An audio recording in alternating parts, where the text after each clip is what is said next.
Hi, this is David of Inspect Canada. One of the floor deficiencies that we find on many homes and condos that we inspect are loose transition strips. These strips are designed to separate two different types of floors. So we have a laminate floor on this side and we have a tile on that other side. And once in a while, if they're not installed properly, they do come loose. And when they're loose, they're kind of bouncy. When you walk on them, it goes like this, and then you can hit them when you walk by, and they're always out of place, and it's very annoying. But it's super easy to fix, really. All we need to do is rebond it properly. So I'll show you the type of glue that we need to use, and we'll cut a new one to size. We're not going to use this one because they did replace the floor here at one point, but they kept the same transition strip. This color probably matched the other floor a little bit better. So I was able to find a nice piece at Home Depot that pretty much is the same color as the floor, and that's the one we will install. So the way it works is the tiles were installed here, and there's about a 1/2 inch, 3/8 to 1/2 inch kind of gap right here. So a transition strip on the other side, it has a little bit of a ridge right here in the middle, and that's what goes inside this gap. So what we'll need to do is we'll need to add some glue inside this gap and put a new transition strip in place. We'll add a few tapes to it to keep it in place until it dries off, and then that will be pretty much done. So let me show you the other piece, and then we'll install it. So this is the new transition strip that I found. See, it's got that little ridge in the middle there, and hopefully it fits right in there. If the gap is a little too narrow for it, it's very easy to trim this with an X-Acto knife, and that's what I'll do if it doesn't fit properly. So I could measure in between here, or I could use my previous piece and use that as a gauge because it had a really tight fit to it. But this is actually what I'm gonna use right here. I'll use a little knife right here to score it, make a little line, and then I'm gonna use a hacksaw to cut it off.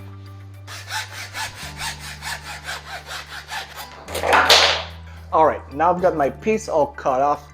What happened is when I tried it in the gap, it was a little bit tight. So what I did, it'll be hard for you to see, but I trimmed about 1/8 here all the way down. And now the strips, before we put any glue in there, you want to test it out. You want to make sure that it fits in there, and you just keep it, you want to have it pretty tight, but not too tight. You don't want it to bend in the middle or anything like that. So in order to bond this strip into this gap, we'll need to use a glue. I like to use PL 400. PL is a construction glue, extremely strong, and it dries up pretty quickly. This one is 400. When you go to Home Depot or Rona, all these places, you'll see they have tons. They got 300, 100, they got all kinds of other stuff. And they're designed for different kind of material. I think the 300 might be for styrofoam, and there's some for concrete and all that. But the 400 here, this is for wood. So this is what I want to use because we do have wood inside there, and this is wood as well. So what you need is one of those caulking tube. This was roughly about $6. You need yourself a caulking gun. This one is brand new. I haven't tried it yet. And some of them, because we need to cut the tip of this. I like to normally use an Alpha knife, but this one here, it comes with a little cutter. So there's a little hole right there. All I need to do is put my tube in there, and let's try it out. Let's see what happens. Yoink, and now here we have. But there's also a seal at the bottom here. So these comes with little bars most of the time, or this one is right here, so that you can puncture that seal. Here you go, comes with a little bar like this, stick that in there. Now you can see the glue in the end. So it's obviously working. We'll throw right that inside this gun here. And then I don't want to apply this glue like this, like that in there. I want to put blocks of glue. I want to put like 5, 6 of them. And I don't want this glue to go past that level of the floor, because when I put this strip on, I don't want this glue to squirt on both sides because it's going to be extremely difficult to clean it up. But if it did happen to you, I would suggest you wait for this glue to dry, and then you can use a knife on it, and it makes it very easy to cut it off. So I'm going to start right here. Okay, another one right there.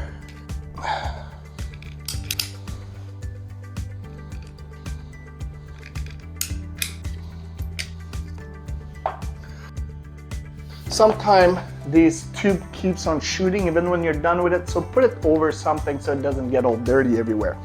So now I'm gonna put this strip right in there, and I'm gonna push on it to make it nice and tight. I want to make sure that it's not going up and down like this. I want this to be as flat as possible. And the best thing to do right now, because you want to give it a little bit of time to bond, is you can add some painter's tape.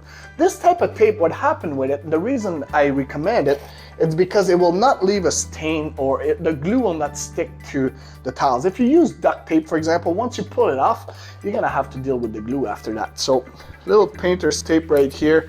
It's gonna be strong enough to hold it in place, and it's gonna be super easy to remove later on. So just put a couple of those. I'll put one right at the beginning because I don't want this to curl up or anything like this. I'm gonna put 4 or 5 of them. I want to make sure that there's no movements. This, you know, at the end of the day, the glue should be strong enough to remove it, and then we'll be able to take these tapes right out. Oh, I can see it's a little bit up in this section, so I'm gonna add another tape a little tighter right here, and I want to push it and make sure this tape is really bonding well. And then I'll throw another one right here. Oh, and it's curling up a little bit in the end, so I want to make sure that I put a couple tape there so that I don't want this to be up.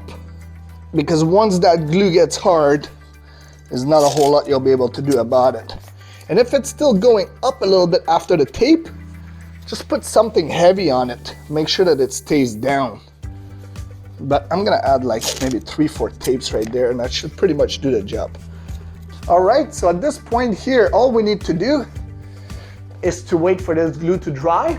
We'll take our tapes right off, and that will be a done project. So as you can see, we didn't need a whole lot here. A tube of glue, PL400 is a good one, a caulking gun.